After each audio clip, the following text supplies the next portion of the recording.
Guys, ഇന്ന് ഞാൻ ഉണ്ടാക്കാൻ പോകുന്നത് വേറെ ഒന്നല്ലോ, ലിറ്റ്മസ് പേപ്പറാണ്. അപ്പോൾ ക്രാഫ്റ്റ് ആണെങ്കിൽ എക്സ്പെരിമെൻ്റ് ആണെങ്കിൽ ഇതാണ് ചെയ്യുക. പിന്നെ ഈ എക്സ്പെരിമെൻ്റ് പിന്നിൽ ഒരു കഥയും രഹസ്യം കൂടി ഉണ്ട്. ഉമ്മ കാണാതെ എടുത്ത മഞ്ഞപ്പൊടിയാണ്, അതുകൊണ്ട് പിന്നെ എന്തായാലും ഫ്ലോപ്പ് ആവാൻ സാധ്യത കൂടുതലാണ്. ഫസ്റ്റ് നമുക്ക് ഇതിലേക്ക് മഞ്ഞപ്പൊടിയും പിന്നെ ഡിറ്റർജൻറ്റ് പൗഡറാണ്, മലയാളത്തിൽ പറയുകയാണെങ്കിൽ സർഫും പൊടി. നമുക്ക് ആ മഞ്ഞപ്പൊടിയിൽ കുറച്ച് വെള്ളം ഇട്ടിട്ട് ഈ പേപ്പറിൽ നടക്കാൻ വെക്കാം. ഉണങ്ങി വരുമ്പോൾ കുറേ സമയം എടുക്കും. അപ്പോൾ ഈ ചാനൽ സബ്സ്ക്രൈബ് ചെയ്യാൻ മറക്കല്ലേ.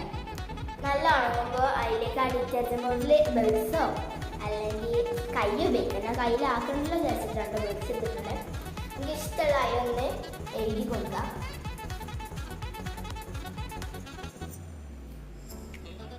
ഇപ്പോൾ ഗൈസ്, ദിസ് ഈസ് സക്സസ്. ഇതെന്തായാലും ഫ്ലോപ്പ് ആയിട്ടില്ല. സാധാരണ ഉമ്മാൻ്റെ കണ്ണ് പൊട്ടിച്ചെടുക്കണ എല്ലാതും ഫ്ലോപ്പ് ആവാനാണ്. എന്താണെന്ന് അറിയാം കാര്യം.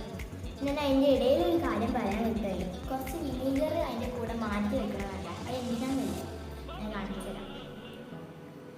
നമുക്ക് ഇഷ്ടമുള്ള എഴുതുന്നതിൻ്റെ ഇടയിൽ ജസ്റ്റ് അവിടെ ഇവിടെയൊക്കെ ഒരു പുള്ളിക്കുത്തോ അല്ലെങ്കിൽ തെറ്റാനോ ഒന്നിനൊക്കെ സാധ്യതയുണ്ട്. അപ്പോൾ നമ്മുടെ വിനീഗറിലേക്ക് ഇത് ഒരു ബെഡ്സ് മുക്കിയതിന് ശേഷം അത് ജസ്റ്റ് വിനീഗറിൽ കുറച്ച് ബെഡ്സ് മുക്കിയതിന് ശേഷം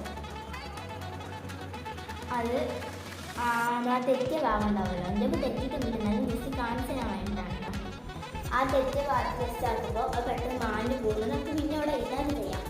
അപ്പോൾ ദിസ് ഈസ് സക്സസ്. ഇതെല്ലാം ട്രൈ ചെയ്ത് നോക്കണേ. പിന്നെ അടുത്ത എന്താ ഉണ്ടാക്കേണ്ടതെന്നും കൂടി കമൻറ്റ് ബോക്സിൽ പറയാൻ കേട്ടോ. അപ്പോൾ വരുന്ന